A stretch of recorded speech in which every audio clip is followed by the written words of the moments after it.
She's 18 and legal. She's retarded.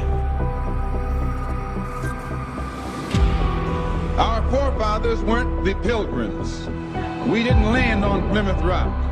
The rock was landed on us.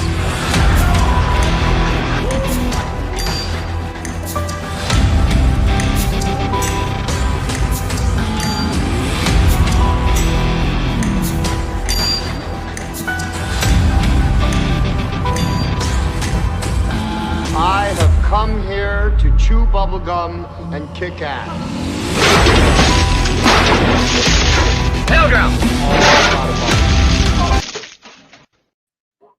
What up, Square Pimp? What up, Square Pimp Brigade? The Square Pimpin' Gang, Square Pimpin' Nation, Pilgrim Nation, Smoke Cowboy. What up? Legend amongst the Pilgrimite clan. I got a special guest here. It's my buddy Simon. Yo, what's up? What's up, everybody? Or whatever his code name is. He's been instructed to call me Pilgrim. But then we have Simple Simon. He's going through some shit. What up, Patricia? What up, Corn Pop? This is my friend Simon, yo. He's got an interesting life. He's got a very interesting life story. I think that you guys will get a kick out of him. I think you'll find what he says informative. He's a U.S. Navy veteran. Are we 5x5? I want to hear, are we 5x5? Simon's got a very interesting life. He's one of my best friends. Been working on a year. Are you voting for Kamala? No. Asking for a friend. No, he's not the guy that voted for us wanting to vote for Kamala. No, we're gonna be doing some mystery space speeder shit up in here, dude. I can't even understand what that girl was talking about. 5x5. Oh, Smoke Cowboy. What up, Jane? Good to see you. Hell yeah, we got a full house up in here, guys. For sure. Let me hit this dab.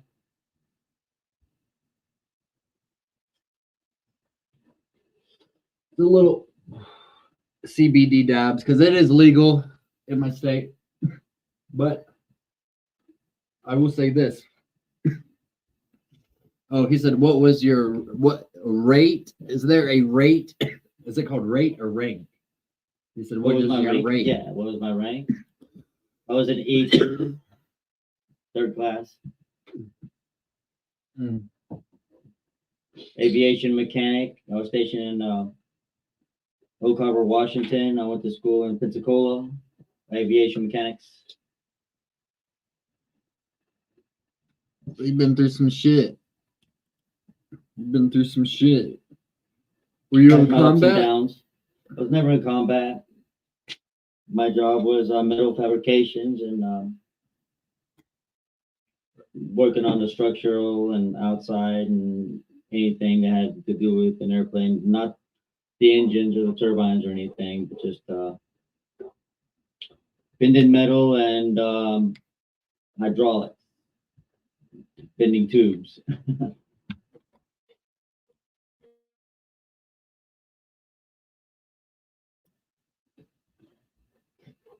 Yeah, he's doing that shit. Since then, he's become a spiritual warrior. He's got other shit that he will reveal as time. Tell him about where he was born at. Well, I was born in Bolivia. Moved here around just in time to make it to kindergarten, 5, and went to school here. But I've been back and forth to Bolivia a couple of times. It's been pretty interesting down there. Been pretty interesting here. But my dad's from here, in Jacksonville, Florida. Went down to Bolivia and met my mom, and here I am. My mom's from Bolivia. I was born in Cochabamba, Bolivia. One thing leads to another. Mm-hmm.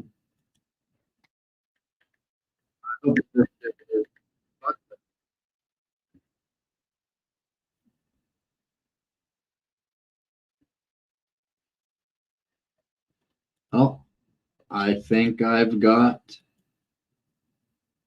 any Che story, like talking about Che Guevara.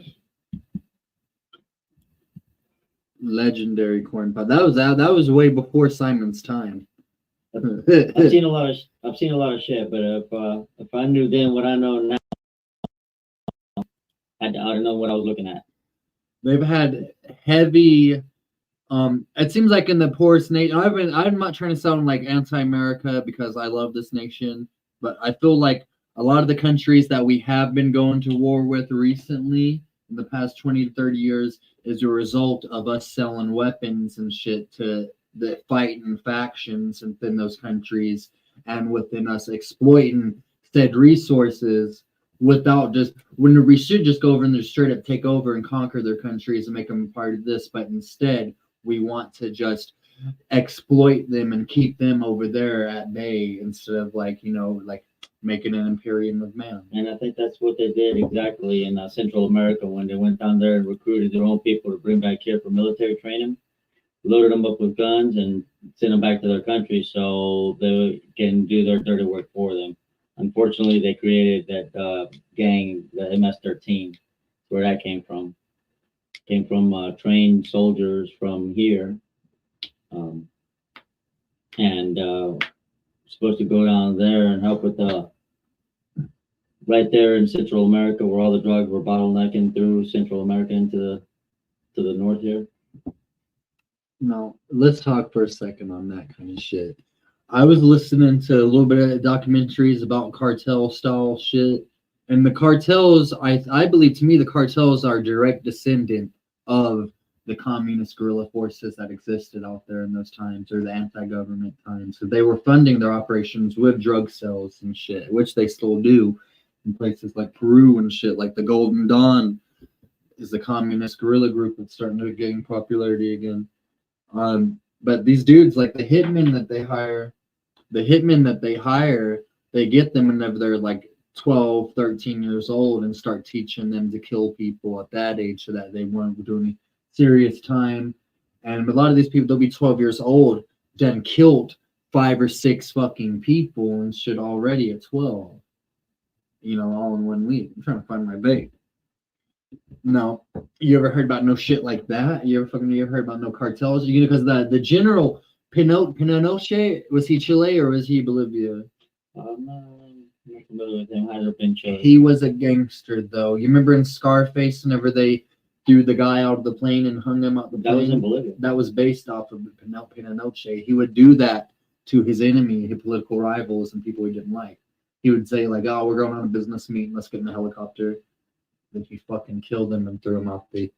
Pretty brutal, but you got to think, like, all those people descend from human sacrificers. We all do, but they were more recently human sacrificers, in my opinion. Well, in historical fact, they were human sacrificers. They sacrificed some humans for sure. Yeah, and now every time when I hear Funky Town, I think about whenever that dude... I saw a cartel video. They cut the dude's face off, but they had him on adrenaline and on drugs. So he was going. Oh man, that sounds like some snuff film. And it was like they did because they I saw one shit where they cut a dude's dick off and was like letting a dog eat the fucking raw flesh part of it. They say like they're saying that they said that it was under the title was pedophile gets his dick eaten off by dog. But I guarantee, I guarantee it was fucking some dude that owed them money or some shit. They held him down. Can you imagine your Johnson fucking getting eaten like that while you're alive? You're like, oh no, but yeah, and then like that's when a lot of things can be argued against. Like people hate on Columbus. He did have his private diaries did say he thought they would be good slaves and he arrived over here. That was in his private diaries, though. So apparently, from what I understand, Columbus, is they loaded a bunch of criminals onto these ships and shipped them over here. And, they was lost all the way, They didn't even know where they was. They thought they were in India. See, but what he did, though, was important for human history. Like, if he did some shit. Imagine if me or you did some shit like that. You know what I'm saying? Like, what he did was crazy. That's like, the fuck, Apparently, like, he would lead Indians one at a time over a hill to show them something and slaughter them. That's all. I heard a bunch of that shit. The Spaniards in general, I heard, would do shit like that With to the people. with the Catholic Inquisition, yeah. Yeah, but that's like the English were heavy enemies of Spain at that time. You know about the Spanish Armada. Well, they were at war. But the English are kind of the ones who started spreading. That's called the Black Spaniard, the Black Spain myth, the Black Spanish, because it was like saying, like, they were saying shit like these Spaniards are fucking eating babies and fucking cutting people's heads off and cutting and raping women left and right. Politics goes way back, man. That mudslinging from the dawn of the Stone Age. Imagine being on Tahiti whenever James Cook and them got there. And they first got to Tahiti, they had the people, the women, they would use the women would coming up and trading sex for metal.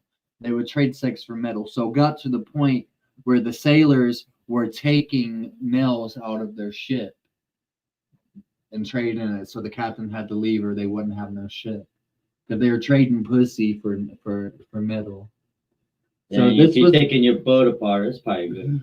So it's like two different worlds for sure. You got these dudes over there, like, you know what I'm saying? The guys who are like, what the people that advance more, I guess, technologically, and the more primitive people, for lack of a better term, I feel like. And then they're like interacting with each other, and like that's how it would go down. But now the interactions between American Indian, and people act like American Indians are all one race and one ethnic group. No, they got different ones, like the Cherokees and shit. I don't know, they're a little bit more because they've had like a lot of their bloodline diminish over the years. Ones are the ones that dominated the horse road? That was the Comanche, but they're a little short, fat fucker. They look like how what you think a little Mexican. And then all Mexicans are Indian too. Yes, they are. They are. Yes, they have a heavy Indian blood in them and shit. Anybody who's Hispanic has Indian blood from that, because it's all Indian. I guess would be the Mesoamerican would be. But it's like there's different. It's like the difference between like Italian people and fucking Norwegian people. Yeah. You know what I'm saying? Like the Incans were vastly different than the Iroquois. What up, Michigan? We're doing a history pod. So we always think Pocahontas. We always think of these Indians as really like tall, skinny, beautiful people. Well, it's not the case for all of them. They're a different kind. Like you got your Eskimo looking. It's like how it is in any other giant place with a bunch of people. So it's regional. It's exactly, and it's but these Comanche, they were the first to discover like to use the horses. The other tribes were eating the horses. The other people were eating the horses, and the Comanche decided to start using them. Within 100 years, they were comparable to Mongolians. Now, I talked about this a little bit, but are you familiar with the kind of shit the Comanches would do? Why Mexico invited U.S. citizens to live in Texas to be a buffer zone against the Comanche. Comancheria had become, they were raiding and shit so much. What they do is they would be skinning you alive while they were raping you, dude. They would be fucking like skinning your head, like scalping you, or they're raping you, like, oh, because they believe that if you're getting raped, you couldn't go to the afterlife. You're a man getting fucking. And the women, like, if your mother cried whenever she was giving birth to you, you would get made fun of the rest of your life, and people would look at you like you was weak because of that. So the women had to hold it down. And these Comanches, though, I read a story, and now Blood Meridian is based on. A lot of the stuff in that book, Blood Meridian by Cormac McCarthy, it sounds exaggerated, but a lot of it's based on truth. They would do shit like hang babies up and shit by their nail. A story where they had tried to, like, they'd hang like in this book, they hung 3 babies up by hooks inside of a bush. All right. So, but if this is a real life story that has been documented, though, this one, they had this Mexican woman had a child in her arm, and the Comanche took it and they fucking strangled it, but it didn't die. And so they just tied it to the back of the horse and fucking was riding around with it. So it was nothing. These people are brutal. That was brutal, but I don't look at it like the Comanche were being evil. You can't look at it like that, even though that is some pretty evil and vile shit. Why they're raping people and murdering children and shit. That's But what they want you to think. I don't think it was like that. I mean, that is how it was, because the Celts were like that. In Europe, they were like that too, though. In Europe, they want you to believe they're all peaceful, living here quietly with each other. The name Comanche is not even what they're called. That's something that the Arapaho and the Pueblo and the fucking the other tribes around there called them, because Comanche means enemy of mankind. So what happened with the Comanche, when they got those horses, dude, they were kicked around and bullied for like 1,000 years, according to the story of like with them. They had been kicked out of their land, treated like shit. But when they got those horses, they was all like they were going out for vengeance. That was like they were getting revenge for like hundreds of years of being treated like shit. They didn't even remember why they were fighting anymore. So the Comanche are going out riding. That's why the term Comanche moon comes from. They'd ride out on a full moon at nighttime, so they could still see but not be seen that good. And the Comanche moons, every time there's a full moon, people would be fucking really tight on security. Now, they would catch you. If they would catch you, they caught you as a white man or as a person in general, they would make you run through what was called the gauntlet. Okay, you would run through this gauntlet, and they're beating the absolute fuck out of you. And you get through it, they let you go usually. But they're telling, before you get into the gauntlet, they're telling you shit in their language.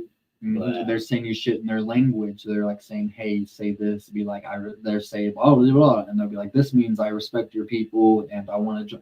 But they're really telling the guy to say shit, blah blah blah, and it would really mean, "Fuck, you guys are a bunch of pussies" and shit like that. As he's running through getting beaten, they would, and usually like they wouldn't take prisoners most of the. They would, but the white settlers would never keep it.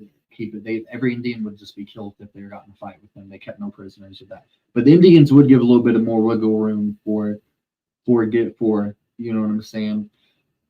You could, and if you were, there's stories of where people that were kept captive by the Comanche, they'd get sick of being treated, or Indians in general back then, and they would just grab a whip or grab a cane and be like, "You're not going to do that to me." And the Comanche would love that.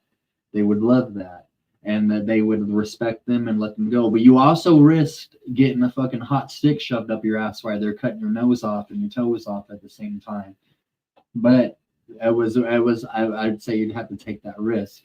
Now, fast forward, Comanche were the last tribe to be fully, because they were really causing some problems. They're really causing some problems. Damn, is that what you stepped in? He's like, what I just I smell what you're stepping in. But now these Comanches were causing some problems now. So you go to Quanah Parker, who was half white. Okay, and he was more of like a big motherfucker compared to the rest of these guys and shit. And he was he had like a lot of times the U.S. government so what would happen is Indian societies were maternal. All right, so you'd inherit your status from your mother. So they would consider, like back then, a lot of times chiefs would marry their daughters to traders, fur trappers, things of that nature to help, solidify it, more. So, but in this case, it was his mom. The Comanche, I'm still studying them. I'm not 100% sure on their practices with that shit. But no, you got them coming together on that. So Quanah Parker's mom was kidnapped, was made into the chief's wife. Her story's all fucked up too. He was made into her third or fourth wife or something like that. Got the respect from the Indian women, and then gives birth to Quanah. Quanah, he was a lot of the U.S. government would make these half-white people. The Indians would make these guys chiefs too. So kind of they think that would be like a good intermediary. And that's always been done with royalty and kings and emperors and. So marry their sons and daughters for relations. For that metal, for that gunpowder, for that for the getting along over lands. Yeah, because it was getting to a point. It was bad though for the Indians. I will say that for the Native American shits. people is because like it was like, you know, they had the 5 civilized tribes. They wanted to stay, you know, they were trying to be a part of it, you know, trying to be a part, but the it all started with the state of Georgia versus some guy, and they're like, no, you Indian nations are not subject to state laws. And then Jackson tells them all they just got to leave. They just all got to pack up and get the fuck out. Stonewall Jackson. No, Andrew, Old Hickory, Old Hickory, who was one of my favorite presidents, but he did do some stuff that's kind of a little bit. Again, you don't look at history like it's evil. You can't look at what a whiz. You can't look at history like it's evil. You can't look at maybe, you know, some things like in the 30s and 40s that the Japanese and Germans did. Those could objectively be looked at as evil things. But throughout history, people have done horrible shit. I'm tired of this narrative that Native Americans were always peaceful. Yeah, throughout history, speaking of history, let's talk about some history. So, what do you know about the reset? We went through one like in the 1890s. Tomas mud flood.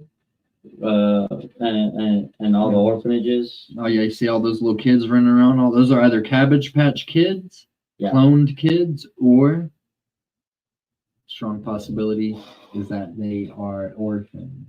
I'm just getting into that rabbit hole. Yeah, that's a deep one. That's Ataria. That's Ataria that lost civilization. And I've been looking at pictures too about all these altered pictures and everything, where the backgrounds are erased and scribbled out. Good.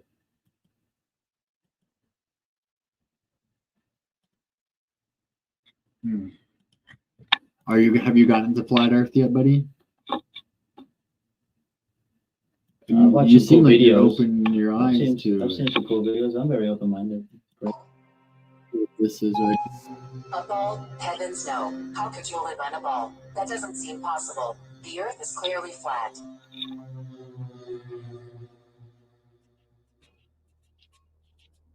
I'm smoking on some pretty good wax. Most people don't want to hear the truth because their fucking illusions will be destroyed. Formed 4.6 billion years ago, after a big bang that created the known universe. This wild theory is widely accepted as fact, and it's mechanically repeated by most people due to the fact that it's what public schools teach to the kids without challenge. There is absolutely no possible way to determine whether or not an event took place that long ago. It's actually very strange that anyone would believe this nonsense. Mainstream science also tells us that life on Earth evolved into monkeys, which eventually evolved into us. There's only one huge gaping problem with the theory of evolution. We are not only missing one link between monkeys and humans, but we are missing hundreds, if not thousands, of evolutionary links. Maybe more. They want us to believe that one day we fell out of a monkey's ass and we landed on a spinning ball that's advancing through outer space at ridiculous speeds. We are being deceived. Let's put it in perspective. They think they came. I do believe there are some human beings that still look fucking exactly like these creatures, but that doesn't mean that we evolved from them. I do think it's funny they think that, like he just said, we fell from a monkey's ass. The fuck? Came from monkeys. Okay, I don't care how many letters they have after the name. You know, these guys go to school, they read books, they come out believing they came from monkeys, and then they have the audacity to say that we're the stupid ones. Listen to what they have to say. In the beginning, there was darkness, and then bang, giving birth to an endless expanding existence of time, space, and matter. Every day, new discoveries are unlocking the mysterious, the mind. I am not going to teach my son the secrets of a place we call the universe. It is, of course, a mystery as to why the universe exists in such an intelligible manner. But it suggests to me, at least, that there's a deep link between the universe, the grand scheme that's unfolding, and beings like ourselves. Somehow, the universe has become self-aware. It's engineered the emergence of comprehending, thinking beings like ourselves who can come to know the universe. Some people marvel at the fact that the universe has, over billions of years, given birth to beings who can appreciate its complexity. We can even ponder where and how we fit in. But at the dawn of history, people thought they knew the answers to these profound questions. The ancients viewed their world as a snow globe. It's essentially a flat Earth, say a disk, covered by a dome. And we call this in English a firmament. And in the firmament is where all the stars... How many flat earthers are in chat? Almost all ancient cultures believed their universe existed in a dome similar to this one. And they never questioned who created it. The ancients assumed that there was a god or gods responsible for the creation and the maintenance of the universe. The idea that God created the universe went largely unchallenged until the Middle Ages, when scientists made a sacrilegious suggestion based on their observations. The sun, not the earth, was at the center of the universe. It was a paradigm shift. There is now another way to explain the naturally occurring phenomena around us, and this is science. Since the Middle Ages, scientists have developed sophisticated new theories about the enormity of the universe and our place in it. Theories that often have no room for God. Many phenomena have appeared mysterious or miraculous or magical. And then through the process of science, we've plot against God. Them. Scientists gradually realized that the sun really is just one star among a multitude of stars in a gigantic galaxy having hundreds of billions of such stars. And all this was created in a big bang 13.7 billion years ago. But while scientific theories, observations, and experiments tell us where we are in the cosmos, they don't answer the eternal questions: why we're here, and who, if anyone, created us.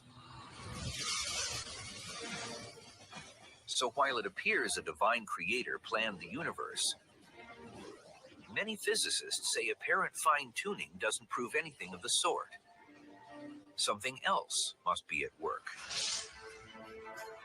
But what, other than God, could possibly explain the remarkable series of events that led to the creation of life in our universe? One very popular contender is an idea that seems at least as incredible as the idea of God. It's the multiple universe theory. A very large number of universes, perhaps even an infinite number, could in principle exist in a vast hyperspace. We can understand the idea of hyperspace by comparing it to a mug of beer. The beer mug would be the hyperspace, and the bubbles would be these individual universes. The bubbles in a beer mug are all physically about the same. But suppose they span a range of properties. Some of them might have carbon, oxygen, and stars and gravity, and others don't. We would be in one of the ones that leads to a rich, complex universe culminating with life as we know it. If there are an infinite number of other universes, the fine-tuning that seems to be present in ours isn't an example of God's plan, but rather the law of statistics. Do you believe that we evolved from monkeys, dude? Most of these universes wouldn't naturally develop in ways that foster intelligent life. You want to watch some Hebrew But a shit here in a few minute? would.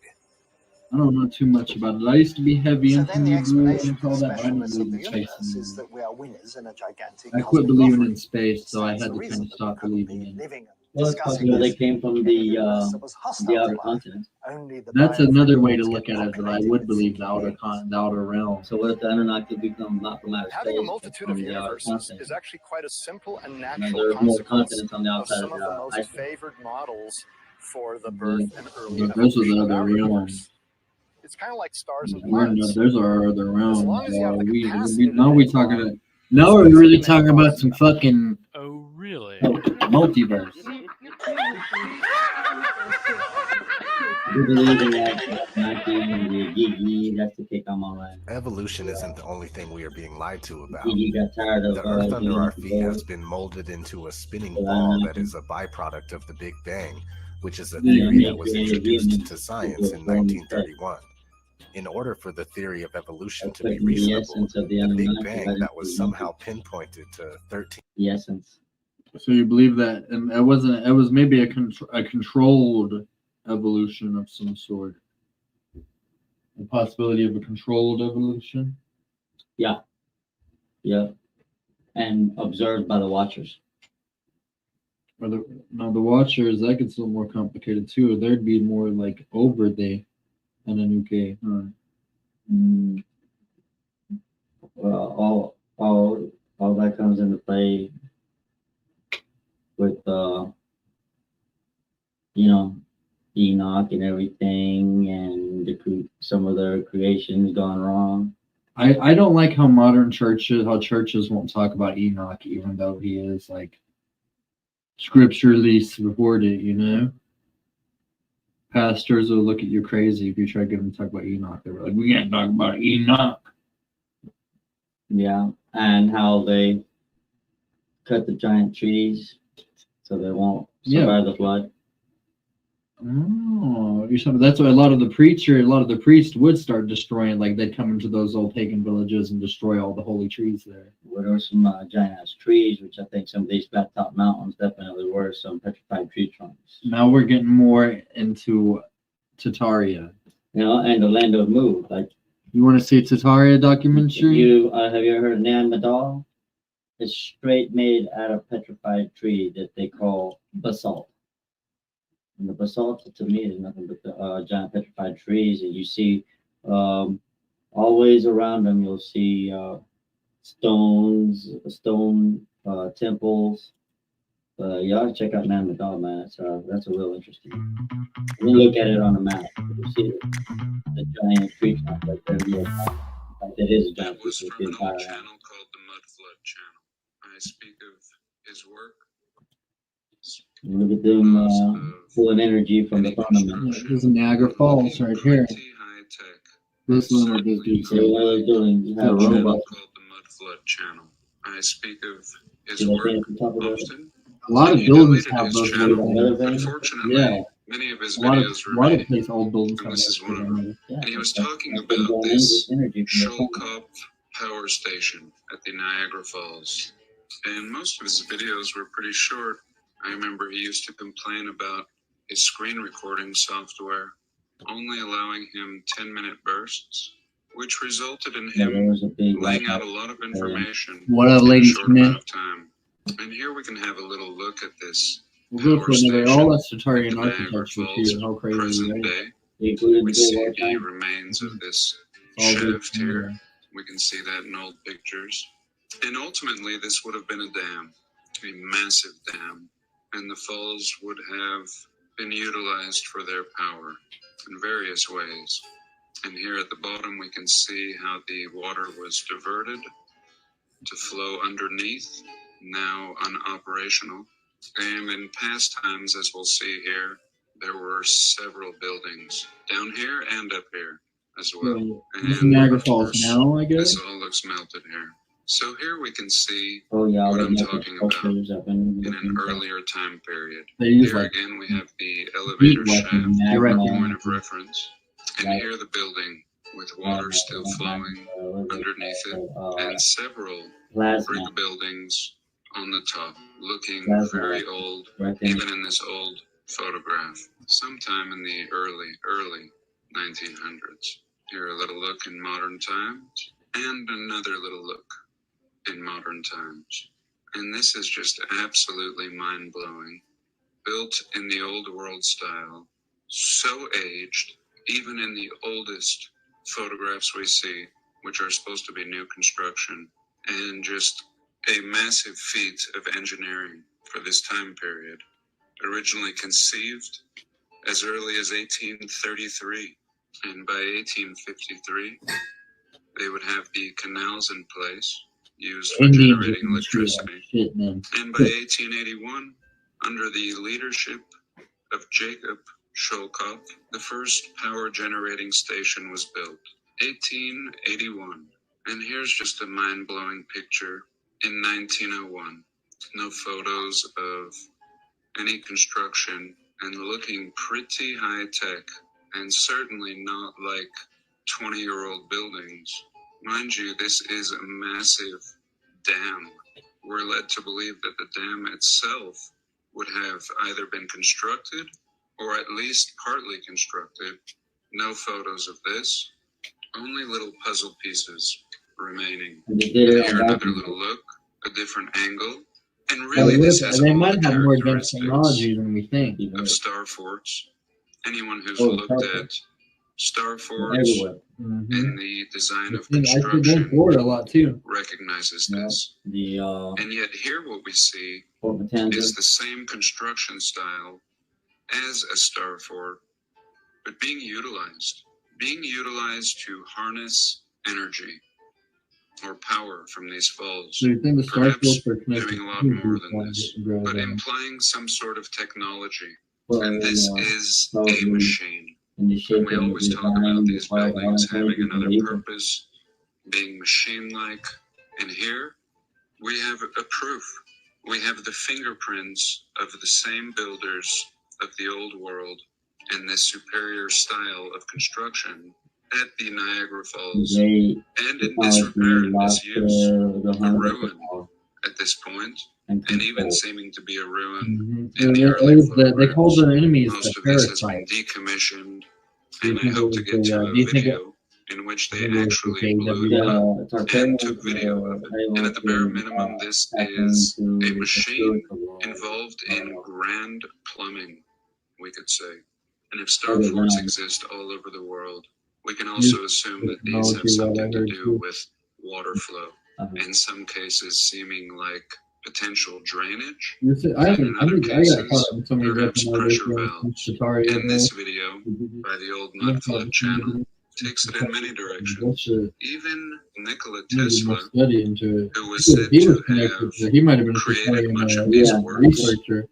at Niagara Falls in the early time period, may have been a fake, and perhaps he never existed at all, and was just an actor playing the part of the narrative, or he really was who he claimed to be, and at best reverse engineer all these machines and technologies and antiquitech from the old They were world, saying shit through his and was microphone given for him. the credit. And in fact, They were saying shit through his microphone. I heard that he was an absolute fucking pervert. He was in no, it was just he was strictly a vegetable. He didn't think that. You don't think you don't think he was ever at Epstein's Island? He was just. They probably said he is at Epstein's Island to try to add more credibility to.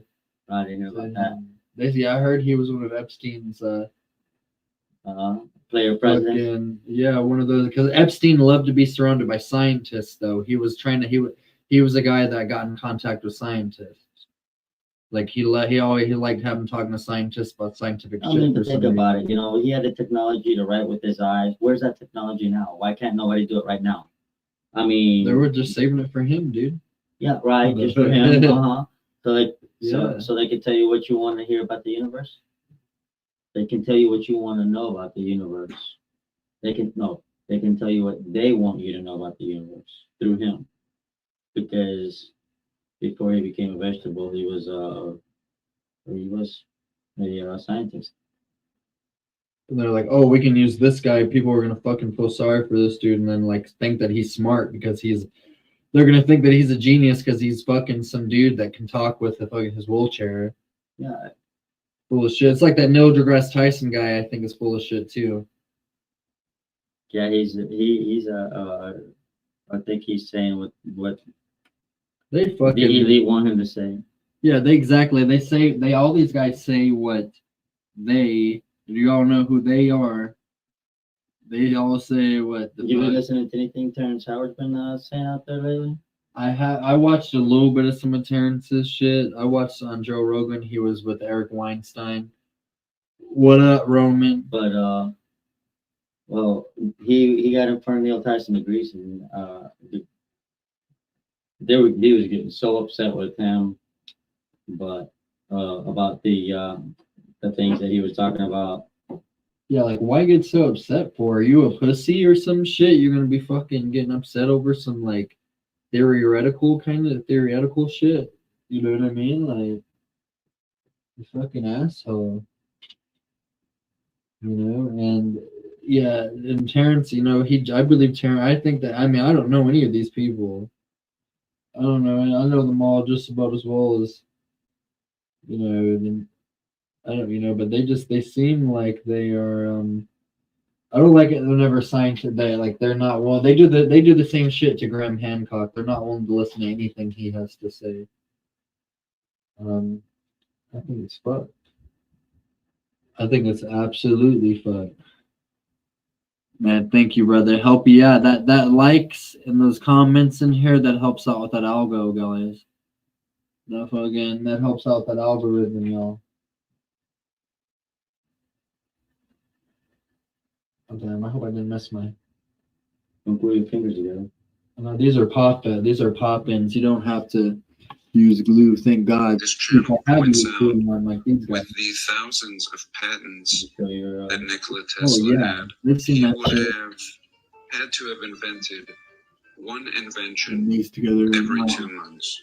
He attributes this to a similar story Well, I have of to a play a game historical now that figure I in know the how this past shit looks good. who was Now said this to shit have doesn't start looking written good in that 300 way. volumes of literature, which again is most certainly probably impossible. But moving on, another look, and again the block work for the dam, fusing into what seems to be stone, and really, at this early time period, this already seems like ruins. And what kind of structures, and most likely castle-like structures, existed prior to these photos? And here again, the absolute intricacy with this building, similar to star forts, which are often built out into the water.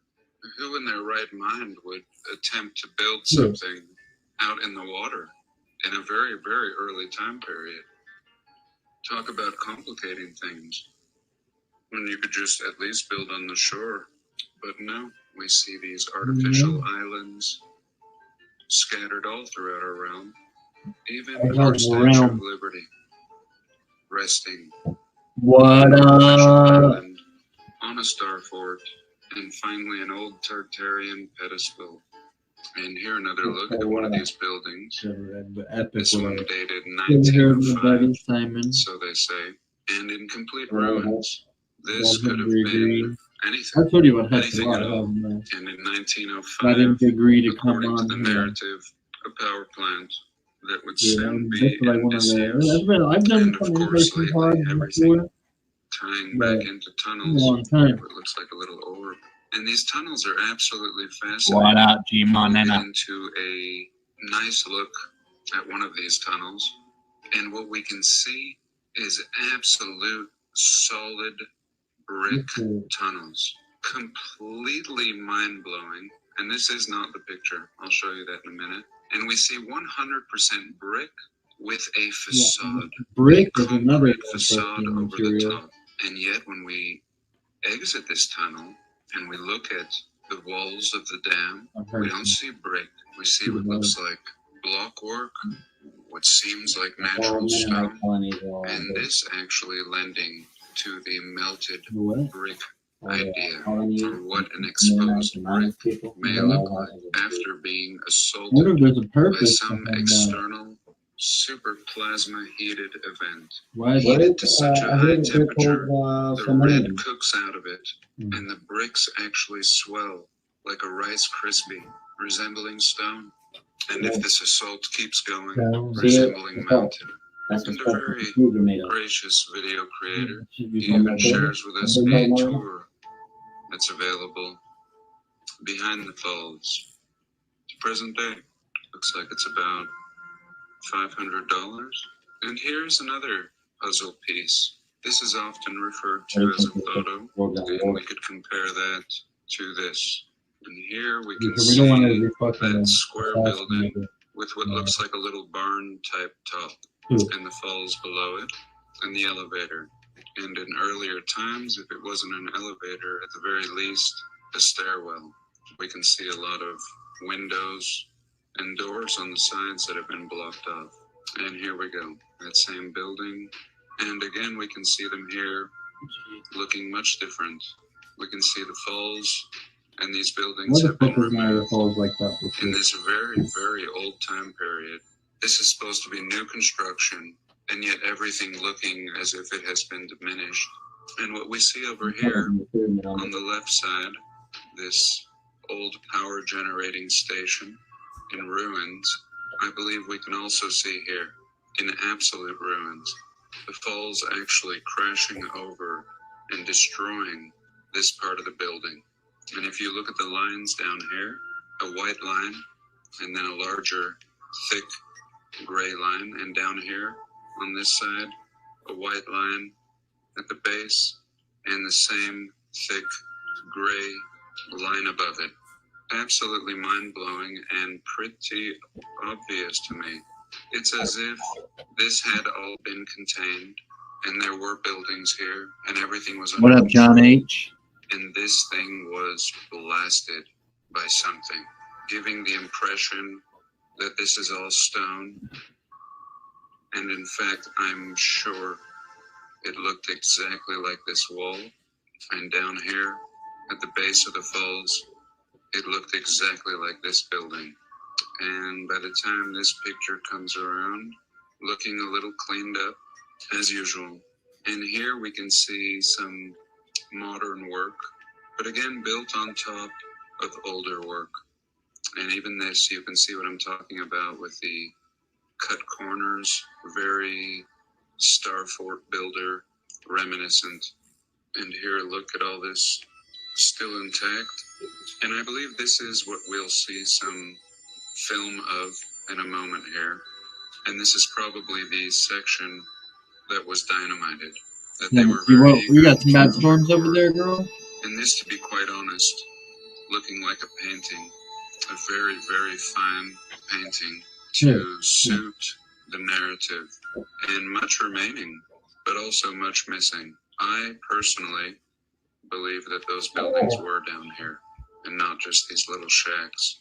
And only because all of this looks so much older, and just has the fingerprints of structures that even our narrative would tell us are much older. And here we're shown the timeline, most definitely the false timeline, beginning in 1905. I heard that ending you in guys think that the 1924. Earth is like All over this built in only 20 a couple hundred years, years old. 19. And if this looks like new construction to After you, COVID, I believe in then I it. suppose you would believe anything. Complete disrepair is what we're seeing here. Ruins, ghostly buildings, not only missing their windows, but these ones seeming to be encrusted. And it would be one thing if the false narrative was satisfied to end the story here, but the fact that all of these become shortly decommissioned soon after construction always adds to the falsities of their stories. And here's a little look at this dam collapsing. Yeah, You'll recognize some of these points, and you can see the surge that is ripping through at least this one part of the building, taking out half. You can see the collapsing of stone in the background, absolute dynamiting and destroying these structures. Again, in this absolute old time period, shortly after supposedly building these buildings, what is the point, the absurdity, and the wasting of money to do things that we know they can't do? Completely tips off the fact that we have been completely lied to about our history. No constructing of anything, only destroying. And for what reason? I would say to hide our past. From what we can see, even from what's left, this is clearly evidence of a past civilization right in plain sight here at the Niagara Falls. Hiding all the good shit. the Vatican. And what we also see They're connected to is some the absolute fucking destruction. boo-boo Again, shit. in plain sight. The A Vatican. stupid, All bogus information story is in there, and about a they're quick, just impossible construction. want that And complete then control this for amazing making that video of the information get complete out. destruction of this supposedly recently constructed feat of engineering, not just a building, but a dam built on top of water, harnessing the power of water. And here a little look at what we just saw destroyed.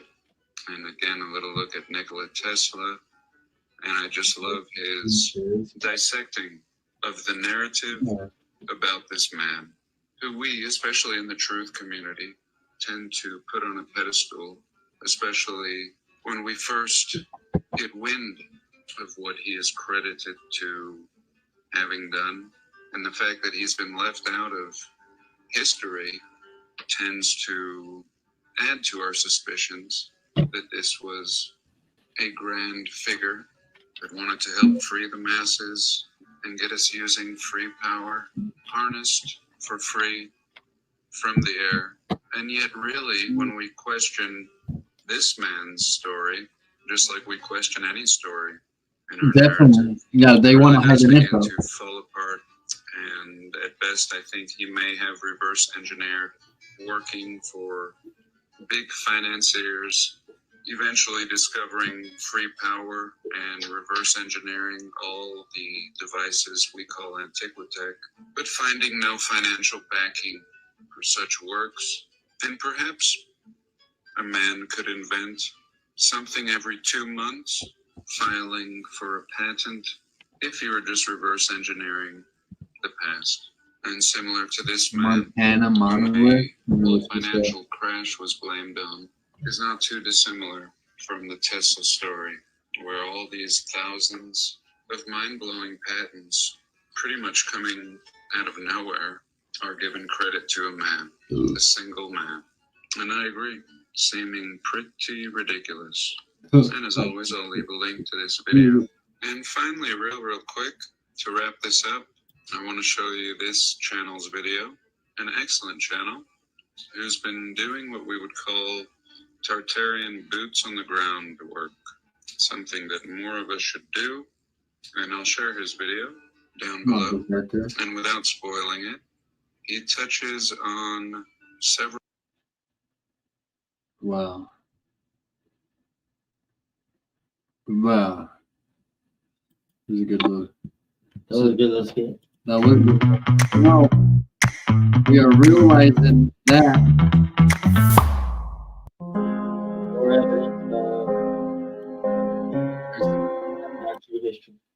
here's some of these guys just doing their thing. Oh no! I saw them on a list just now. These guys are look. They all have nothing to do. You seen the video? They just make these videos in a clean town. Oh, that's cool. That's some Tartarian technology. They say Titanic was Tartarian technology too. They put all the the bankers, the rich dudes that were against the Fed and against the fucking monetary system. They're all the ones that died on that shit. Yeah, and they're the Titanic was supposedly old, like all the battleships and airships and shit that they started using in World War II was them mastered. The blimps? The blimp, that was all mastered. They got rid of the blimps, so they wanted to go to planes instead. But the blimp, that's why they faked the Hindenburg attack. Yeah. Or not attack, the Hindenburg fucking the crash, yeah.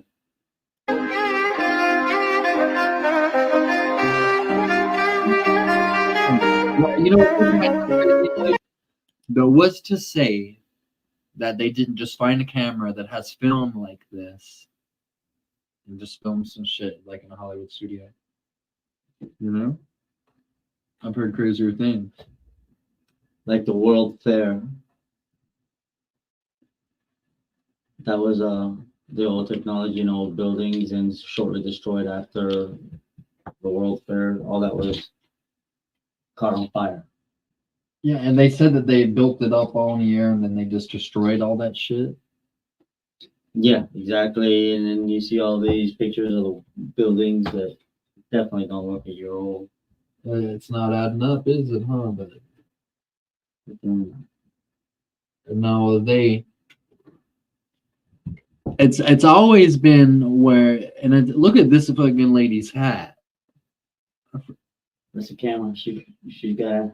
That's the first GoPro. That's the Ho Pro. They're using that to protect prostitutes. Like, oh, look at this little. I would ride one of these little bikes. Where That's like some shit from Star I think they're Wars. coming back out with them again. You know, they're slowly leaking the shit back. They don't want it to be like boom. Like you see them little hover, them kick flips that kids be using. I think that is a some deterrent remnant. God, it would be dope to see shit like that zooming around. There's some escalators.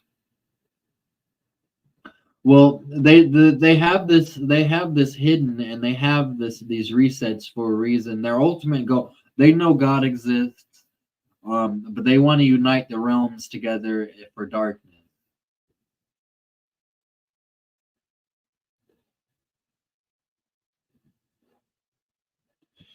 Well, Hutch brother, that ties into the. He says, "Let me see. Is this the one?"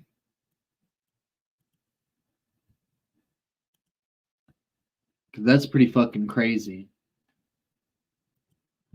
That's pretty crazy right there. You'd almost think that like some dudes and shit who live in Montana got together. It's like, fuck it, let's do this shit and fuck with these people. No. Look bigger than the. Let me see if I can find some more. No, that one is yeah, it reminds me that's like some ancient Greek. The Easter Island shit was on some like little fucked up shit too. Oh God, look at this one. Yeah, that's not natural, is it? Pipestone walls. That one was the monolith was called Tizer Dolmen. But these are called the Pipestone walls. Let me see if I can find a video on the Pipestone walls. That's not you got my interest peaked now.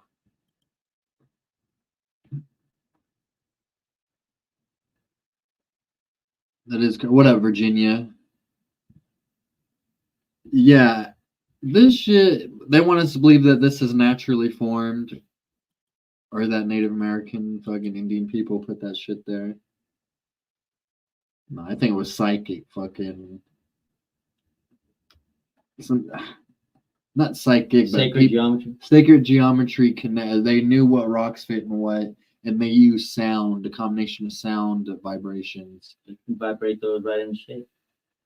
Dude, you're on the nail, buddy. You're fucking hitting the nail on the head with that. Let me see.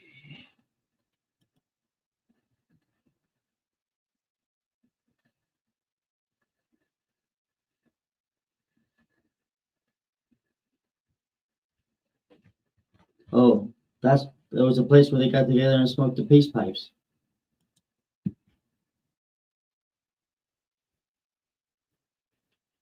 और नमूना को दर्शाती है उनकी सोच, उनकी मजबूत बुद्धि। प्राचीन लोगों के हाथ में एक ऐसी जादू थी जिसे आप आज देख रहे हो और समझ भी रहे हो। यह एक पाइप है जो छत के पानी को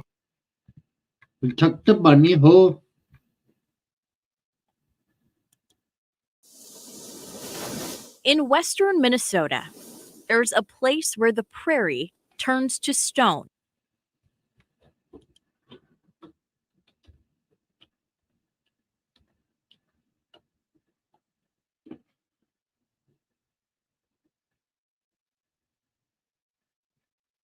Let's see what.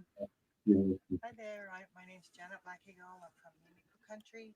I'm up here with Julie Ryder, and today we discovered these, what do they call them? Well, there's some theories that the mountains are actually giants, are actually fossilized giants.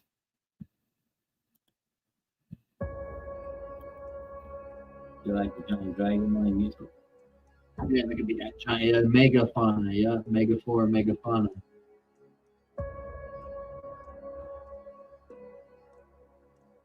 If there's a giant dragon in Utah.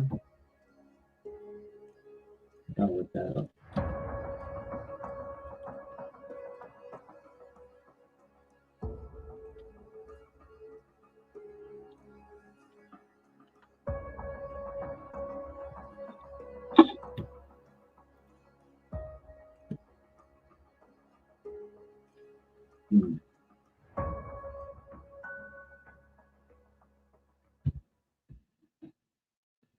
Deep in the remote mountainous wilderness of Montana in the United States, we find this remarkable structure known as the Sage Wall. This imposing megalithic wonder is composed of massive polygonal granite stone blocks, intricately stacked and aligned in a perfectly straight line that extends up to 275 feet in length, which is around 84 meters, although it's believed that it extends additionally underground. Its height reaches up to 25 feet or 8 meters, with the largest of the stone blocks weighing 91 tons. In fact, it is believed that the structure continues an additional 15 feet beneath the ground, making it around 40 feet tall if fully excavated. The wall's unique features, such as its straight lines and angular formations, set it apart from the natural geological formations commonly found in the region. The granite stone blocks appear as if they were cut, stacked, and pieced together like a puzzle, with each block interlocking with the next one. It's known that granite does not split into 90-degree consistent corners and angles, which made many researchers believe this could be some sort of prehistoric megalithic structure. The reason you've likely never come across or heard of the Sage Wall is due to its location on private land, rendering it virtually unknown to the scientific community. The landowners themselves, Christopher Borton and Linda Welsh, were unaware of the wall's presence for many years. Nestled on a mountainside, the wall was concealed by a dense canopy of fallen trees and thick foliage that had covered it for centuries, if not millennia. This natural camouflage made the wall nearly impossible to detect, especially since very few people had ever set foot in the area. The site of the Sage Wall was first discovered relatively recently. It came to light when the landowners decided to clear a portion of their property that had been heavily forested and covered with dense foliage for centuries. As they began clearing the fallen trees and thick underbrush on the side of the mountain, they stumbled upon the wall-like structure. This accidental discovery revealed the previously hidden and virtually unknown Sage Wall, prompting further investigation and interest from both the landowners and the scientific community. The wall's precise interlocking stones bore a striking resemblance to ancient polygonal masonry found in other parts of the world, such as the megalithic walls in Peru, Egypt, Turkey, Greece, Easter Island, Japan, and many other places around the globe. Does this mean that the Sage Wall of Montana is one of the many prehistoric megalithic sites destroyed thousands of years ago by an ancient cataclysm? Of course, most people dismiss the site as a natural formation. But how could this be a mere natural formation when it's clearly seen that the wall is perfectly straight-lined? We know that a common feature of the megalithic stone walls around the world is the mysterious knobs on the surface of the stones. All of the megalithic ancient sites around the world have these knobs, whether you're in Peru, Egypt, India, China, or elsewhere, and no one knows their real purpose. If the Sage Wall of Montana was indeed a man-made creation, would we not see the same knobs on the stone blocks? Interestingly, Michael Collins, the host of the remarkable YouTube channel Wandering Wolf, who documents many ancient sites around the world, visited the Sage Wall and was surprised to discover that, like in those other megalithic sites around the world, the Sage Wall also possessed numerous knobs in different sizes on different parts of the wall, So walking up right on the trail, another what looks like nub. Yeah. There's a name for it. How can these knobs be a natural formation? And what are the odds for the same type of knobs to be found on granite blocks, fitted in the same way as the other ancient megalithic walls on the globe? But the knobs weren't the only strange thing noted by Michael. He found that all across the area, there are large channels and additional walls, all made of tightly fitted and perfectly cut stone blocks, and all aligned in exact straight lines. It was as if this entire place was a prehistoric complex with various structures that have now collapsed and eroded. He also showcased stones that seem to be artificially modified, like this one, for example, which resembles a granite piece from Karnak, Egypt, with a square cut, a channel, and a circle. Although the sage wall piece is extremely eroded and barely visible, it's clearly seen that these cuts and grooves are artificially made. And above Sage Wall, we can see these straight, smooth form chutes that flow down the side of a mountain. They appear like polished concrete and could have been used as water What does that say? channels. There were also numerous stones with a variety of round cavities on their surface, known as cup marks. Ancient cup marks, also known as cupules, are among the oldest forms of rock art, dating back to prehistoric times, and can be found in various locations around the world. Their exact purpose is unknown, although the prevailing hypothesis is that they had practical uses, such as grinding or processing food and materials. In our I like how that was like supposed to be in ancient Mesoamerica, but it showed a bunch of like white people. Documentary on the Kaimanawa Wall of New Zealand, which is Leviathan. another supposed prehistoric structure built by an unknown civilization, we showed you another interesting discovery of a stone with cup mark. And if you compare the cup marks found in Montana with the marks on this large 125-ton stone block from Sacsayhuaman, Peru, we can find another similarity between these ancient sites. Additionally, there are areas like this that look like someone carved out the rock. Does this seem like a natural formation? All kinds of detailed shit. Michael Collins discovered numerous more anomalies on the site, which he documented in several videos. We left a link to his video on Sage Wall in the description below, so make sure to watch it and subscribe to his channel. As the popularity and mystery of the site became viral, in parts thanks to Michael, the owners of the land, Christopher Borton and Linda Welsh, organized a team of scientists, geologists, and archaeologists to study the site using ground-penetrating radar, magnetic susceptibility testing, soil sample testing, and future plans for the use of LiDAR. Although the studies are still underway, what was initially revealed was fascinating. First, they noticed that the granite blocks exhibit a remarkable level of magnetism, which is extremely unusual for granite. They showed how magnets can effectively stick to the vertical walls, demonstrating the high magnetic pull of the site. Additionally, the initial results of the ground-penetrating radar discovered another strange anomaly. It appears that the wall continues 15 feet below the ground, and there, right in front of the wall, there's a perfectly flat foundation, which is highly unlikely to be a natural formation. So I can't believe they're trying to pass it. Why don't we all know? Why don't we know all about this? How come we didn't grow up hearing about this? It wasn't in the curriculum, indoctrinated history books. Yeah, definitely. They was like, I don't remember hearing no shit like this ever. And now this is, you'd think they are like crazy. The people were like really big. So to them, maybe the shit they was using, the tools that they were using to mess with this stuff was more adept to their size. And so that's why this shit's so much bigger. as well. Hence the giant doors everywhere. Do you know who's hiding the giant? The The Smithsonian Museum.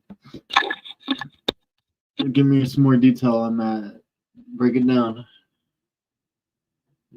Well, there's apparent giant bones found throughout the United States, and they turned into the Smithsonian, and the Smithsonian classifies them as a lot of them large dinosaur bones, but you know, they say it's not giants because they say like the rest of the skeleton of the giant isn't there, but you know, a lot of times neither is the rest of the dinosaur or dragon or whatever the giant bone may be or wherever it came from. So, You know, I looked at you like this. You know, I don't think dinosaurs are real. that's why I said dragon. Though I am working on a dinosaur commander deck in Magic the Gathering. Sure. Yeah, they now what we think is science would possibly look like some sort of apocryphy to people back in the day, some sort of like potion casting of some kind. Not necessarily, I don't know, it could be some alchemy, not necessarily magic. I think the technology that the Tatarians had was that these giant people had was more akin to what even we might think would be magic. It was such advanced technology. They perhaps maybe even like on a steampunk level. You know what I mean? Like it could be in the so you don't burn your eyes with the Roman fires or Greek fires. fire. Yeah, that you know, I heard that they don't even have the they still don't have the formula. Yeah, the formula to make this shit. I wonder what happened to Greek fire, huh? You know, they probably do. That's probably what they make napalm out of. The more water you pour on it, the bigger the fire gets. Yeah, napalm is probably just as good though, and maybe even more effective. You pour water on that, it probably fucking would get worse too. They've probably been having that shit, the ingredient. No, I know. It might be in the Vatican. The Vatican has everything, dude. They have like 10 miles of like all of the underneath. Apparently, I bet the entire library of Alexandria before it burnt down was taken to the Vatican by the Romans. Well, they took a couple of things from there first. Yeah, exactly. They took that shit, then they burnt it down. They probably burnt down all the shit they didn't like in it. No, this church, this Catholic church, it's like a whole nother. I think that they're in conjunction with the people that run the world. They're one of the major leader, but they're part of a subfaction of the actual New World Order. They they're devil worshippers for sure. Like they believe in God and everything. You know what I'm saying? Like, but they worship the devil. They know God's real, but they're actively working to rebel against God at all fucking times. And they think that they're going to win. Yeah, they want complete control. They want to usher in the Antichrist. Which have you seen the new Omen? Or it's or whatever do you know that shit with Damien? It's like the chick gives birth to the Antichrist.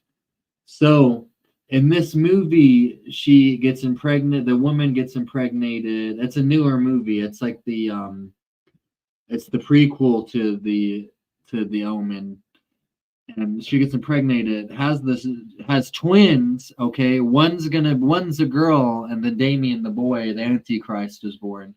So they're building up in this movie that now the girl is going to be able to defeat Damien the Antichrist, and that is what they're building up on this. So they're I feel like on and the Omen series is going to be about how the girl is going to defeat the boy, and it's going to be a bunch of bullshit. The site also caught the attention of Dr. Samir Osmanagic, the Bosnian American scientist who is known for his discovery of the Bosnian pyramid, which many consider the largest and oldest pyramid in the world. We have an entire documentary on the Bosnian pyramid, so make sure to watch it for more details. Dr. Osman Agich traveled all the way to Montana to conduct research on the Sage Wall and concluded that the site is most likely man-made. What's more, he noticed that the megalithic wall is perfectly oriented to face the winter solstice. This was a very interesting discovery, as we know that many ancient megalithic sites are indeed oriented towards solstices, equinoxes, and other significant astronomical events. In the summer solstice, it is southwest, winter northwest. And this is the orientation of this wall. Northwest, southeast, meaning it is oriented towards the winter solstice. Dr. Samir Osmanagich also stated that the wall was probably built before the end of the last ice age, which is about 11,700 years ago. After determining that the weight of the heaviest stone at the site was 91 tons, he concluded that whoever built... Apparently during the Middle Ages, there was a mini ice age. The Dryas. Yeah. The younger Dryas. Yeah, which to me might be some bullshit too, it sounds like, right? It doesn't seem too believable. Well, it was enough to melt really fast and cause another quick mud flood. Point proven. And as and we've all seen, we know what these buildings look like. We know what these buildings look like. Like with all these perfectly melted. The timeline matches. The timeline does match. I'm a little stoked. What up, fish sticks? Jesus is my girl. We got a couple around. We're coming back around. This structure must have possessed some kind of advanced technology lost in time. If we look at a pre-Younger Dryas glacial map of North America, the strategic significance of the Sage Wall becomes... Simon's on. He's on the money. He knows what he's talking about. He knows what he's talking about. Evident. It's located exactly on the migration route between Asia and North America, when during the Ice Age the sea levels were so low that they connected the continents by a land bridge. Scientists once theorized that the ancestors of today's Native Americans reached North America by walking across this land bridge and made their way southward by following passages in the ice. And if we look at this map showing the Cordilleran ice sheet and the Laurentide ice sheet that covered North America about 11,000 years ago, we see that the Sage Wall is located right between the two. This crucial position is flanked by 3 major rivers leading to 3 different oceans, making it an unparalleled hub for movement and resources. And it's now known that the area around Sage Wall is very rich in all kinds of different mineral deposits. In fact, the largest quartz crystal in Montana was also discovered here and currently resides in the Mineral Museum at the Montana Bureau of Mines and Geology in Butte. Is the Sage Wall's strategically vital location just a coincidence? Or was it an essential prehistoric site? I believe there possibly were already black people in the United States. For early human the Moors. Occupation and activity. You look at a lot of the Olmec statues, a lot of the Olmec pictures, it looks like a black guy's face. Yeah. Might have flown over. Even if one were to argue that the Sage Walls were formed naturally through volcanic activity, it is undeniable that their location is exceptionally convenient. If the wall is that ancient, that means that it withstood the cataclysmic events caused by the Younger Dryas impact, including the devastating Missoula floods, which were a series of fierce glacial outburst floods that raced across the landscape at speeds up to 80 miles per hour. Estimates suggest that the floodwaters reached heights of up to 400 feet, about 120 meters, as they surged through certain areas. It's a wonder that the Sage Wall even survived this impact. One theory suggests that the buildup of dirt and sediment along the backs of the wall was caused by the flood dirt that accumulated there. Oh, that's probably. But if Sage Wall really is part of a massive prehistoric megastructure that's going to get a flood, this was a doomsday shelter for one of the Illuminati, not Illuminati, because we've established the Illuminati were good guys. It's not flooded. It's not muddied in. But wow. That's like they knew what's going to go on. They went in there to break. But the flood was prophesied. You know, they probably were such a spiritual it people. Was planned. Like, they probably didn't want to go against prophecy and just allow it to happen. You know, they might have been so spiritual that they knew that they had to let their time in, so it could have. Eventually, the cycle went in. One of these guys knocked on this dude's door and said, "Go build a boat. Go build a boat." And then that's why the story is in all cultures of somebody getting on a boat with his family. You know, you got your animal or whatever the deity that they speak to, whatever the dinner table talk may be at the time. But have you ever heard the story of Ham? I don't know if I want to get. I don't know if I. But basically, Ham had seen Noah drunk and naked whenever they first gotten back onto land, and started laughing at him with his brothers. But his brothers weren't going for it. And then Ham says, you know, and then they're like, "Nah, dude, we can't do that. We can't be looking at our naked dad like that, laughing at him while he's drunk and passed out." Noah wakes up, finds out what he did, and he gets up and he curses Ham right there. And he curses him to be different than the other two. But that's what people believe for hundreds of years. You know, and it is an interesting historical fact, a little interesting historical belief. And the Mormons believe in, they subscribe to that theology. See, I think Joseph Smith came across some old shit and added that to what he already believed and closed that door. The dog got that. He came that and he put that to what he already believed. So they believe that there were people of all races in the United States already. They had your Nephites, your Jaredites, you had your Lamanites. They just found some Viking relics in the middle of America. We'll probably find out.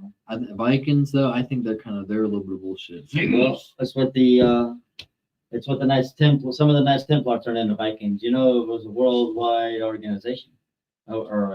See, a lot of these countries who were in the Crusades, France, became the Masons, the Freemasons, and they were from a very warlike stock and people too. So whenever the Crusades happened, so the church converted all these warrior people, all these savages got converted, and they're needing something. The church is like, all right, let's do a crusade. Let's do blah blah. There's Muslims own this shit down here. We got all this shit going on. We don't like that. Let's do a crusade. And then all these fucking these Frankish men and these fucking these people who used to be savages, you know, they're all like, fuck yeah, let's go. You know, the Saxons. And then you get the Knights of Neat. Mm-hmm. And then that's whenever the knighthood started. That they're descended from these. The Pope wasn't really all that powerful before that. The Pope and the Knights Templar were enemies. He was always a figurehead, but all that shit kind of bred everybody power and wealth. That war, that was the First World War, if you think about it. They was killing everybody for heresy. Mm-hmm. Well, the first when they sacked Jerusalem the first time, they went through and they killed everybody that wasn't a Christian. They went through the Jewish part, killed all the Jews. They killed every Muslim, and they were killing some Christians if they weren't Catholic. They were killing some of these Armenian. There's an Armenian sector. There's always been an Armenian core. Armenia was the first nation to become a Christian nation in the history of the earth. Their king, their king Tiglath-Pileser II. I don't know if I'm quoting the name right. He made them to a Christian country. Well before Rome did. Now, their whole situation with the crusade, they got in there, they established the kingdom of Acre, kingdom of Antioch, a couple other little things like that when they got there. That lasted for about 80 years or so, and then the Muslims came back, I don't know. I'm not sure if the Second Crusade. Let me see if the Second Crusade was Saladin. That should have had the Second Crusade had Saladin. I'm not sure. Let me see. I don't want to quote my history wrong. But they came and took it back. Interesting fact, though, whenever the Muslims took Jerusalem back, they had didn't kill anybody. You know, they didn't kill anybody. They kept it chill. Oh, the Second Crusade was a part of well, there's a lot many crusades again in Spain because it's controlled by Moors, so that was one of them. There's 11 crusades. Damn. But whenever they did on the warpath. That was the First World So, War. like, If you you gonna think believe my about story. it, they were having what they had like mercenaries coming in as far as China and as fucking far north as Norway. They had like at that point, they were it was all out like really the known world at that time. You had people from like all the Muslim countries were sending people, all the Christian countries. And at that time, they took it over half. Served a vital role before the end of the last ice age. Wouldn't we find more megalithic sites in the area? Well, take a look at this map, which shows the distribution of numerous strange sites and out-of-place artifacts near the Sage Wall. One of the most interesting sites in the vicinity is the Tizer Dolmen. This supposed dolmen is located in a very remote and inaccessible area that doesn't even have cell phone coverage. The site was also extensively covered by Michael Collins from Wandering Wolf, as well as Dr. Samir Osmanagich. A dolmen is a type of single-chamber megalithic tomb, typically consisting of 2 or more vertical stones, called orthostats, supporting a large flat horizontal capstone, or table. These structures are prehistoric and are found in many parts of the world, with a high concentration in Europe, Asia, and Africa. Notable examples include the Punabron Dolmen in Ireland and the Dolmen de Menga in Spain. The Tizer Dolmen consists of large flat stones arranged in a table-like formation, similar to other dolmens found around the world. The structure features a massive horizontal capstone resting on 2 or more vertical stones, creating a small chamber beneath. The design of the Tizer Dolmen closely resembles other ancient dolmens. Dr. Osmanagich noted that when granite stone breaks naturally, it typically fractures horizontally due to sedimentation processes.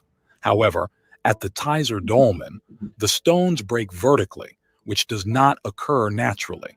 This discrepancy suggests that the stones were originally formed in horizontal layers. He believes that by observing the small breaks on the stones, we can determine that the gray granite stones were initially part of a horizontal sedimentation process before they were moved and reoriented 90 degrees to form this vertical structure. Additionally, a massive capstone has been precisely placed.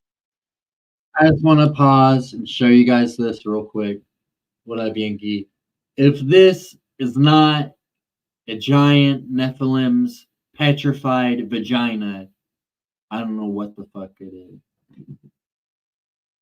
I don't know what it is. Look, I'd be interested. This is in Bulgaria. They call it, what the fuck they call it? They call it Utroba Cave. A little interesting thing, a little food for thought. Vertical stones. It is highly don't get wood looking at that cave. Improbable that natural forces could have rolled this large block from a higher elevation and positioned it so accurately atop the vertical stones. The precise placement and orientation of these stones imply the intervention of intelligent hands rather than random natural occurrences.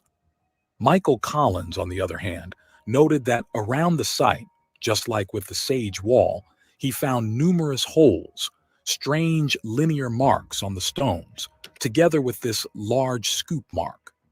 There were also a variety of knobs on the stones, indicating man-made design. In fact, it seemed that the entire structure was balanced upright. Those are petrified chubs. By a knob at its base. Without this knob, the structure would likely collapse.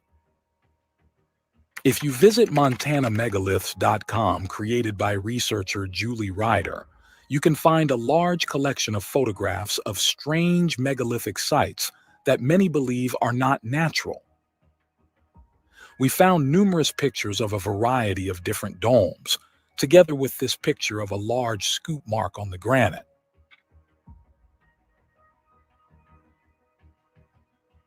There were also numerous pictures of more supposed megalithic walls like the so-called pipestone walls. Although all of these sites look very symmetrical, they are most likely just natural formations formed by erosion. Nevertheless, they all look very fascinating. But the real question is the Sage Wall of Montana a natural formation or a prehistoric megastructure built thousands of years ago? With everything we shared so far supporting the theory that the structure is indeed man-made, we won't be objective without showing you the arguments for the opposing theory that the site is just a natural formation. Yeah, how the fuck?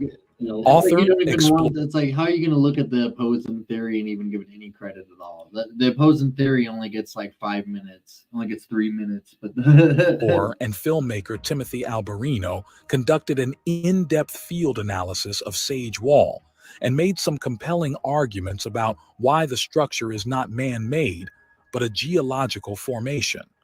He stated that the crevices we see on the wall are natural, as they start from the base and go all the way to the top of the wall, following a natural path. Take a look at this crevice. You'll see that there's natural fissuring in the rock.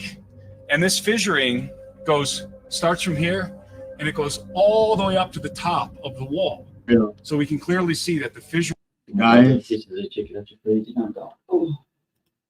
my buddy is heading out of here. I'm still gonna keep. Hey, it's been really fun, guys. I want to do this again, Jerry.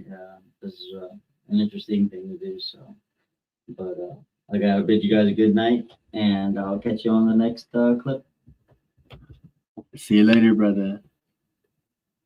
See you later. Get some. Y'all, I think I want somebody bought some Dubby, and I want to tell you thank you. Whoever bought some of that Dubby. Thank you so much. Is following a natural path. His argument dismisses the man-made theory, because if the wall was man-made, then the creators of the wall wouldn't align the blocks along a straight path. Instead, they would offset and stagger the blocks to interlock them, which provides the wall with structural integrity.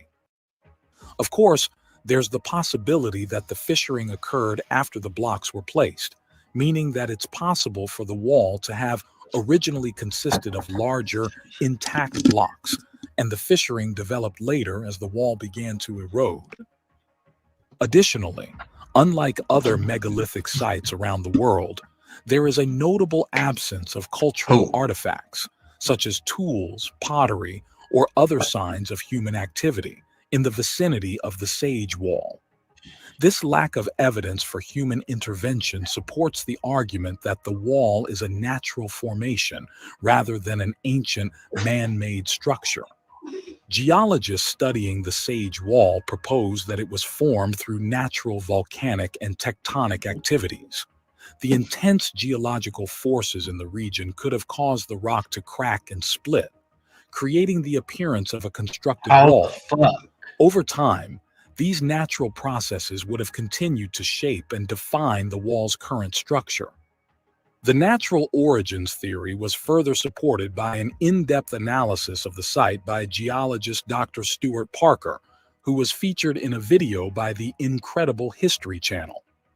There, Dr. Parker explained how the knobs we see on the rock are also formed naturally. This process occurs when softer parts of the rock erode faster than harder sections, leaving behind the more resistant material as protruding knobs. In conclusion, we can't confirm that the Sage Wall in Montana is a man-made construction, but at the same time, we can't deny it with full certainty also. Whatever the case, What's undeniable is that this gigantic site in the middle of nowhere is a remarkable place to visit. And if you want to visit it for yourself, you can reach out to sagemountain.org and book your visit to the site. We'll leave a link in the description below.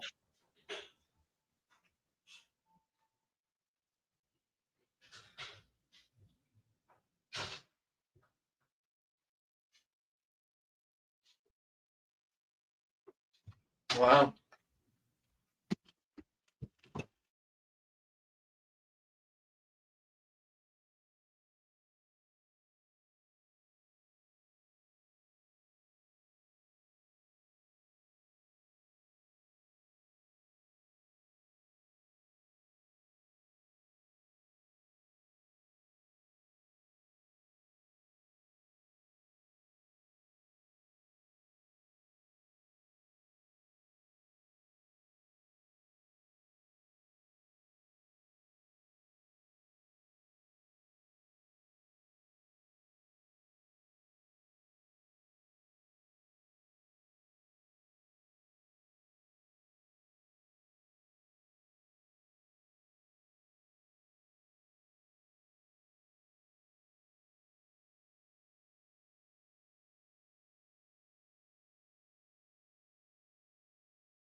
Nike of summer race.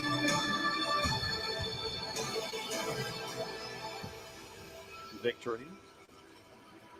The famous sculpture in the Louvre. Guys.